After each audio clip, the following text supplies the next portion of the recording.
პარანორმალური მოვლენები მომხდარა თქვენ ცხოვრებაში? კი, საკმაოდ ბევრი. აი, მაგალითად, ყველაზე ისეთი, აი, გასაოცარი ხმები მომდიოდა, გაფრთხილებები იყო. ეს ყურში ჩაგესმოდა? კი.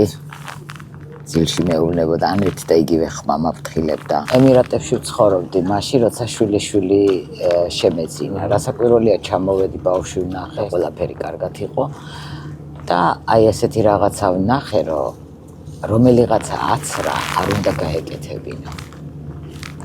აი იმის შემდეგ აღმოჩნდა აუტიზმი. ამას ვხედავდი, იმაცრის შემდეგ, აი ამას ვხედავდი, მაგრამ იმდენად არ მქონდა უფლება, რომ მშობლებისთვის მე მეთქვა, რომ ეს არ გაუკეთოთ. ჩემ თავს ვერ მივეცი ამის უფლება. და აი ამას გრძნობდი ამ ყველაფერს. შეიძლება არც დაეჯერებინა, სავალდებულოაც რა ყოფილიყო და რაღაცა ისე არ აფრენსო არ ეთქვა თქვენზე. აი ზუსტად.